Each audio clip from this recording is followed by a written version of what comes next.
ठरलं तर मग मालिकेच्या येणाऱ्या भागामध्ये पुन्हा एकदा त्याच अपघाताची पुनरावृत्ती करता क्षणी मालिकेमध्ये एक नाही तर 2 ट्विस्ट आपल्याला पाहायला मिळणार आहेत। एका घटनेने 2 रहस्यांचा खुलासा होणार आहे। प्रतिमा सोबतच आता सायलीला सुद्धा तिचा सगळा भूतकाळ आठवणार आहे। इथेच आता प्रियाच्या पापांच्या घडापरत सर्वांना सत्य समजणार आहे। अर्जुन रविराज यांच्या समोरच सायली स्वतःच ती तन्वी असल्याचा खुलासा करणार आहे व त्याचबरोबर या अपघाताचा खरा सूत्रधार नागराज होता हे सत्य देखील प्रतिमाच्या तोंडून वदणार आहे। सायली स्वतःच तन्वी आहे हे सर्वांच्या समोर कसं सिद्ध होणार व ज्यावेळी प्रतिमाच्या तोंडून नागराजच अपघाताचा खरा सूत्रधार होता हे समजता क्षणी पुढे रविराज नक्की काय निर्णय घेणार हे आपण या व्हिडिओत पाहणार आहोत। तर व्हिडिओ शेवटपर्यंत नक्की पहा। सायलीने डॉक्टर श्रद्धा यांना फोन केला असता त्यांनी तोच अपघात पुन्हा एकदा घडवण्यासाठी सांगितलेलं असतं, जेणेकरून त्याच प्रसंगाची पुनरावृत्ती होईल आणि कदाचित याच एका कारणाने प्रतिमाला तिचा भूतकाळ आठवेल। सायलीने ही कल्पना रविराजांच्या समोर मांडली असता रविराजांनी हे सर्व काही सत्य पूर्णाजीच्या समोर मांडलेलं असतं की जर अपघाताची पुनरावृत्ती केली तर प्रतिमाची स्मृती परत येऊ शकते, परंतु ते काम खूप जोखमीचं असतं, खूप मोठी रिस्क असते, त्यामुळे सर्वांनाच भीती वाटत असते। कारण जो घाव त्यांना पूर्वी बसलेला असतो तो परत एकदा बसायला नको किंवा भलतंच त्याचं काही घडायला नको याच एका कारणासाठी सर्वच जण घाबरलेले असतात। परंतु सायली रविराज दोघेही अपघाताची पुनरावृत्ती रिक्रिएशन करण्यासाठी तयार असतात। त्यांना काही जरी झालं तरी आकाश पाताळ एक करून प्रतिमाला सर्व काही तिचा आठवून द्यायचं असतं भूतकाळ। तिला तिची माणसं, तिची नाती, तिची मुलगी हे सगळं काही तिला परत मिळवून द्यायचं असतं आणि त्याच एका कारणासाठी त्या दोघांची खटपट चालू असते। सर्वच जण या एकाच प्रश्नावरती निर्णय घ्यायचं ठरवतात, परंतु पुन्हाजीला काही हा रविराजांनी घेतलेला निर्णय अजिबातच पटलेला नसतो, कारण त्यांना खूप भीती वाटत असते पुन्हा तेच घडण्याची। अर्जुन, अश्विन, प्रिया हे सर्वच जण आता घरी आले असता रविराज पुन्हा सर्वांना तेच सांगतात। प्रियाच्या पायाखालची जमीनच हादरते आणि प्रिया रविराजांना सांगायला लागते की बाबा, पूर्णाजी म्हणते आहे ते अगदी बरोबर आहे, कशाला हे रिक्रिएशन वगैरे, अहो तो अपघात, त्या एका अपघाताने आपण तिघे दुरावलो होतो बाबा, देवाच्या कृपेने आपण परत एकत्र आलो आहोत, मग त्या भयानक आठवणी पुन्हा एकदा कशाला। अर्जुन तिथे प्रियाला सांगतो की अगं परंतु तन्वी, जर या एका घेतलेल्या रिस्कने प्रतिमा त्यांची स्मृती परत येत असेल तर तुला काय प्रॉब्लेम आहे। तिथे फक्त आता प्रिया एकटीच अशी उरलेली असते की जिला या रिक्रिएशनसाठी ती अजिबातच तयार नसते।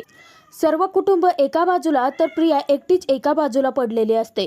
प्रिया विचार करते की या मूर्खांना समजावून सुद्धा काहीच फरक नाही पडणार आहे, परंतु जर त्या अर्ध्या मेंदूच्या बाईला जर मी सांगायला गेले तर ती नक्कीच ऐकेल आणि जर अपघात घडवून आणायचा आहे हे जर तिला समजलं तर ती काय यांच्यासोबत जायला तयार नाही होणार। असा विचार करून प्रिया रडतच प्रतिमाकडे येते आणि ती प्रतिमाला सांगते की आई, तुला माहिती आहे का, आधी या सर्व लोकांनी मिळून तू वेडे आहे हे ठरवण्यासाठी डॉक्टरांना बोलावलं होतं आणि आता तर हे तुझा अपघात घडवून आणण्याची भाषा करत आहेत। प्रतिमा घाबरते तेव्हा प्रिया तिला घाबरवत सांगते की आई, मला ना खरंच तुझी आता खूपच जास्त काळजी वाटायला लागली आहे। ती सायली तुझ्या जीवावरती उठली आहे। बाबांच्या डोक्यात हे अपघात घडवून आणण्याचं खूळसुद्धा तिनेच भरवलं आहे। मी तुला सांगितलं होतं ना की त्या सायलीचं अजिबात काहीच ऐकू नकोस। आता हे जर तुझ्या जीवावर बेतलं, तुला काही झालं तर आपण काय करणार आहोत। हे बघ आई, कित्येक वर्षानंतर तू मला पुन्हा भेटले आहेस, मला मान्य आहे की तू साधं मला जवळही घेत नाही, परंतु माझी आई माझ्या नजरेसमोर तरी आहे ना। मग प्लीज आई, तू एक काम कर, तू अजिबात त्या सायलीचं काहीच ऐकू नको आणि बाबांचं सुद्धा। बाबासुद्धा त्या सायलीच्या जाळ्यात अडकले आहेत। फक्त बाबाच नाही तर अख्खं कुटुंब तिच्या जाळ्यात अडकलं आहे। ती सायली इशारा करते आहे आणि अख्खं घर तिच्या इशाऱ्यांवरती नाचतं आहे। प्लीज तू होकार देऊ नकोस।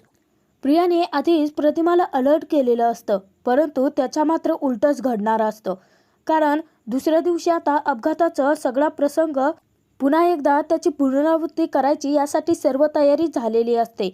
अर्जुन, चैतन्य, अश्विन तिघी आता तयार असतात. त्यानंतर सायलीला प्रतिमाला घेऊन यायला सांगतात. सायली प्रतिमाकडे जाते, प्रतिमाला बाहेर घेऊन येते. सायलीने आधीच सांगितलेलं असतं की आपण जर अपघात पुन्हा घडवण्याचा प्रयत्न करतोय आणि त्यात खूप मोठं जोखमीचं काम आहे, हे जर प्रतिमा त्यांना समजलं तर त्या तयार नाहीत होणार, त्या नकारच देतील. त्यामुळे सायलीने एक भन्नाट आयडिया काढलेली असते.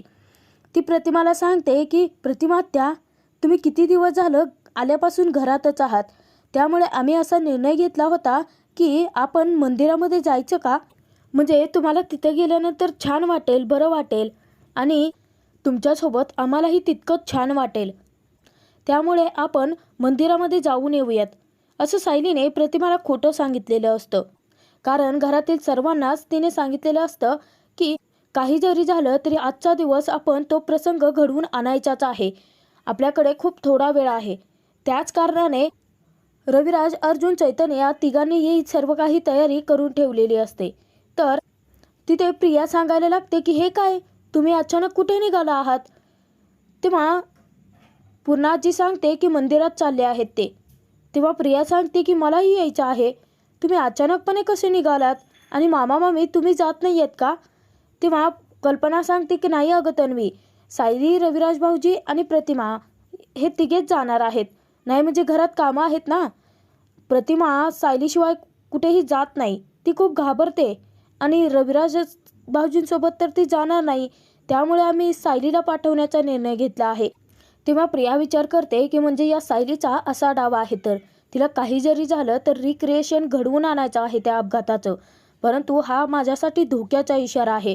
त्या अर्ध्या मेंदूच्या बाईला तर सगळं आठवेलच, परंतु तिच्याच सोबत या सायलीला सुद्धा आठवेल आणि दोन्ही बाजूनी माझं मरण आहे, मी हे अजिबात घडूच देणार नाही, असं सांगत प्रिया रविराजांना सांगते की बाबा मला सुद्धा यायचं आहे तुमच्यासोबत. तेव्हा सायली, रविराज आणि बाकीचे सुद्धा आता कोड्यात सापडलेले असतात. कारण प्रियाला कसं आणि काय सांगून अडवायचं ते कोणालाच कळत नसतं. अर्जुनच्या डोक्यात ट्यूब पेटते आणि अर्जुन सांगतो की तन्वी, अगं त्या तिघांना जाऊ देत, तू माझ्यासोबत चल ना, आपण पाठीमागून जाऊयात गाडीने. तेव्हा आता अर्जुन एक भन्नाट आयडिया काढलेली असते आणि त्याचमुळे प्रिया अगदी बावरून जाते. तिला अर्जुनसोबत फिरायला मिळणार असतं. ठरल्या प्लॅनप्रमाणे सायली, रविराज, प्रतिमा तिघेही आता मंदिरात जाण्याच्या बहाण्याने तिघेही तयार होऊन निघालेली असतात. मंदिराच्या जवळ पोहोचता क्षणी तिथे रविराजांनी आता रिक्रिएशनला सुरुवात केलेली असते. मुद्दाम त्यांनी गाडी अपघाताच्या ठिकाणी रोखलेली असते आणि तिथून आता खालती अशा प्रकारे घेतलेली असते की जसं काही अपघातच घडतो आहे असा प्रसंग तिथे चालू झालेला असतो. आणि त्याच वेळेस प्रतिमा अगदी घाबरून गेलेली असते. तिच्या नजरेसमोर सारखन 21 वर्षापूर्वीचा भूतकाळ आलेला असतो आणि हे तिला सगळे प्रसंग एक एक करून आठवत असतात. अर्जुनच्या वाढदिवसाचा प्रसंग, त्यानंतर तिची छोटी तन्वी, पूर्णाई, कल्पना, प्रताप, हे सगळं काही तिला आठवत असतं आणि प्रतिमा आता खूपच घाबरून जाते. त्याचबरोबर सायलीला सुद्धा तितकाच घाम फुटलेला असतो. सायली तर गाडीमध्ये जोरजोराची किंचाळायला लागते की थांबवा, गाडी आत्ताच्या आत्ता थांबवा. परंतु अपघाताचा परत एकदा तो प्रसंग घडवून आणत असताना रविराजांना थांबवणं शक्य नसतं आणि थोड्या वेळाने जेव्हा आता तो सीन रिक्रिएट केला असता तिथे सायली आणि प्रतिमा दोघी आता घाबरून बेशुद्ध झालेले असतात. रविराजांना तर काहीच सुचत नसतं. एकीकडे प्रतिमा असते तर दुसरीकडे सायली. ते खूपच घाबरून गेलेले असतात. तर त्याचनंतर अर्जुन, चैतन्य, अश्विन हे तिघेही आलेले असतात. सायली, प्रतिमा या दोघींनाही ते घरी घेऊन जातात. घरी घेऊन गेल्यानंतर पूर्णाई तर खूपच घाबरते. पूर्णाई चिडते आणि म्हणायला लागते की रविराज, मी तुम्हाला सांगितलं होतं ना की हा धोका पत्करायला नको आहे, हे बघा काय झालं आहे प्रतिमाला. तेव्हा तिथे अश्विन सांगतो की आजी, अगं तू नको पॅनिक होऊस, प्रतिमा त्यांना काहीच झालेलं नाही आहे, त्यांना घाबरून थोडं बेशुद्ध पडले आहेत, परंतु मला नक्की खात्री आहे की त्यांना थोडं तरी का असेना परंतु काहीतरी आठवलं असणार आहे. अर्जुन तर खूपच पॅनिक झालेला असतो कारण त्याची सायलीसुद्धा बेशुद्ध असते. तेव्हा तिथे कल्पना, प्रताप सर्वच जण आता चिंतेत असतात. त्यानंतर अश्विन त्या दोघींनाही चेक करतो आणि सांगतो की घाबरण्यासारखं एवढं काहीच नाही आहे, मी त्यांचा BP वगैरे सगळं चेक केलं आहे, सर्व काही नॉर्मल आहे. कदाचित हा ॲक्सिडेंट म्हणजे जे रिक्रिएशन आपण केलं होतं ना त्या एका कारणाने बहुतेक त्या घाबरून बेशुद्ध झाल्या आहेत, परंतु त्या लवकरच शुद्धीवरती येतील. सर्वजण काळजीत असतात. प्रिया तर आता कांगावच करायला लागते. प्रिया रविराजांनाच म्हणते की मी सांगितलं होतं ना बाबा की असलं काहीतरी करायला नको. उगाचच आईच्या जीवाशी खेळ झाला हा. आईला काही झालं तर. पुन्हा आजी चिडते आणि प्रियाला सांगते की तन्वी, या तोंडाने जरा शुभ बोल. माझ्या प्रतिमाला काहीच नाही होणार आणि सायलीला सुद्धा. तर घरातले सर्वच जण दोघीही लवकरात लवकर शुद्धीवरती याव्यात यासाठी प्रार्थना करत असतात. इतक्यातच प्रतिमाला अचानकपणे शुद्धी येते. तर अश्विन आता खूप खुश होतो आणि रविराजांना ही आनंदाची बातमी देतो. सर्वच जण रविराज सगळेजण मिळून प्रतिमाच्या खोलीमध्ये गेले असता प्रतिमा खूप घाबरलेली असते. त्यानंतर ती पूर्णाची, त्याचबरोबर रविराज, कल्पना, प्रताप यांना पूर्ण ओळखत असते आणि ती पटकन उठून आता पूर्णाईला घट्ट मिठी मारते. सर्वजण हादरून गेलेले असतात कारण सायलीच्या या रिक्रिएशनच्या एका प्लॅनने सगळं काही आता सुरळीत होणार असतं आणि फक्त प्रतिमाने पूर्णाईलाच नाही तर रविराजांना सुद्धा मिठी मारलेली असते. तिने आता त्यांना ओळखलेलं असतं. त्यानंतर प्रतिमा काहीतरी सांगण्याचा प्रयत्न करत असते. ती सांगत असते ते म्हणजे ॲक्सिडेंट झाल्यानंतर रविराज आणि तन्वी दोघेही तेथून गायब होते. प्रतिमा इशाऱ्याद्वारे सांगत असता रविराज हळूहळू एक एक इशारे ओळखत असतात. ते म्हणतात की हो, कारण तन्वी जेव्हा गायब झाली होती त्याचनंतर मी तिला शोधण्यासाठी तिकडे गेलो असता. परत मी जेव्हा माघारी येऊन पाहिलं तर तिथे तूही नव्हतीच प्रतिमा. तेव्हा प्रतिमा आता घडला सगळा प्रकार सांगते की कसं महिपतने येऊन तिच्या चेहऱ्याचा पूर्ण बिघाड केला. रविराजांना मोठा धक्काच बसतो. रविराज तिथे म्हणतात की काय, तू कोणत्या तरी वेगळ्याच माणसाला पाहिलंय? तेव्हा प्रतिमा होकार देते. त्यानंतर सर्वजण एकमेकांकडेच धक्क्याने पाहायला लागतात. रविराज विचारतात की प्रतिमा, मला सांग, तुला तो व्यक्ती आठवतोय का? कोण होता तो? कसा दिसत होता? प्रतिमा सांगते की तिला सर्व काही आठवतंय. तिला तिच्या फॅमिलीसोबत ज्याने ॲक्सिडेंट घडवून आणला होता म्हणजेच महिपतनेच येऊन त्यानंतर प्रतिमाच्या चेहऱ्यावरती जळक्या लाकडाने वार केलेले असतात आणि त्याचमुळे तिचा चेहरा पूर्ण बिघाड झालेला असतो आणि त्यातून तिची वाचाही गेलेली असते. हे सर्व काही प्रतिमाने सांगितलं असता फक्त रविराजांना एवढं समजलेलं असतं की ज्याने कोणी ॲक्सिडेंट घडवून आणला होता, ज्याने कोणी प्रतिमावरती वार केला होता, तो प्रतिमाला चांगलाच माहिती आहे. प्रतिमाने त्याला पाहिलं आहे. परंतु प्रतिमाने त्याचबरोबर नागराजला देखील पाहिलेलं असतं. प्रतिमाने समोर उभे असलेल्या नागराजला नाही तर पाठमोऱ्या नागराजला पाहिलेलं असतं. तरी देखील अंधुकसं तिला ते सगळा प्रसंग आठवत असतो. खूप पॅनिक होत असते प्रतिमा. तेव्हा अश्विन सांगतो की काका, मला असं वाटतं की आपण जास्त प्रश्न आता सध्या तरी नको विचारायलात. आपण डॉक्टर श्रद्धा यांना बोलावून घेऊयात. थोडा वेळ प्रतिमा त्यांना आराम करू देत. त्यानंतर ट्रीटमेंट पुढे त्या चालू करतील. त्या काय विचारायचं ते विचारतील. तेव्हा रविराजांना अश्विनचं म्हणणं पटतं आणि रविराज अश्विनला सांगतात की बरं ठीक आहे, आपण सर्वच जण बाहेर जाऊयात. आणि ते प्रतिमाला सांगतात की प्रतिमा, तू अजिबात काळजी करू नकोस. आम्ही सर्वच जण आहोत तुझ्यासोबत. तू आता सध्या तरी आराम कर. परंतु बाहेर गेले असता प्रतिमाची काळजी जरी दूर झाली असली तरी सायलीची अजूनही काळजी असतेच. कारण अजूनही सायली शुद्धीवर आली नसल्याने परत कल्पना आणि पूर्णाई दोघेही आता देवाकडे प्रार्थना करत असतात. अचानकपणे सायलीला शुद्ध यायला लागते. परंतु सायलीला अपघाताचा तो प्रसंग अचानकपणे तिच्या नजरेसमोर येत असतो की कसं पाठीमागून मोठा ट्रक आला, त्यांच्या गाडीची धडक झाली आणि त्यानंतर ती गाडी खोल दरीत जाऊन पडली. तिथून सायली म्हणजेच खरी तन्वी रडतच मधुभाऊंकडे गेले होते. हे सगळे प्रसंग आठवत असता सायली किंचाळतच आता बाहेर पळत जाते आणि हे प्लीज थांबवा, हे प्लीज प्लीज थांबवा असं करून जोरजोराची किंचाळायला लागते, आरडाओरडा करायला लागते. अर्जुनला तर काहीच सुचत नसतं. घरातील सर्वच जण बाहेर पळत जातात. सायली अगदी अंगणामध्ये गेलेली असते. कोणाला काहीच सुचत नसतं की सायली एवढी विचित्र वेड्यासारखी कशी वागते आहे. आणि त्यातून प्रिया आता प्रचंड घाबरून गेलेली असते. कारण तिला वाटत असतं की नक्कीच या सायलीला काहीतरी आठवलं असेल तर मी मेले. कारण या अर्ध्या मेंदूच्या बाईला जरी काही आठवलं तरी तिला सांगायला वाचा नाही आहे. त्यामुळे कदाचित काही दिवस का असेना परंतु ती गप्प तरी राहील. परंतु या सायलीला जर काही आठवलं असेल तर मग मात्र माझं काही खरं नाही. त्यानंतर अर्जुन तिथे विचारत असतो की काय झालं आहे सायली, तुला एवढी का किंचाळते आहेस, का ओरडतेस? सायलीला हळूहळू आता तोच सुभेदारांचं घर, तेच सगळं अंगण, त्यानंतर सायली अर्जुनची म्हणजेच तन्वी अर्जुनची मैत्री, छोट्या अर्जुनचा आवाज सर्व काही कानी पडत असतं. परंतु एक गोष्ट मात्र तिथे एक चांगली गोष्ट घडलेली असते, ते म्हणजे सायलीला स्वतःचा चेहरा पूर्णपणे आठवलेला असतो, जो की खरंच छोट्या तन्वीचा चेहरा असतो. मधुभाऊंसोबतचा तो प्रसंग एका क्षणात सायलीच्या नजरेसमोरून जातो आणि त्याच वेळेस सायली ती स्वतःच खरी तन्वी आहे हे तिच्या लक्षात आलेलं असतं.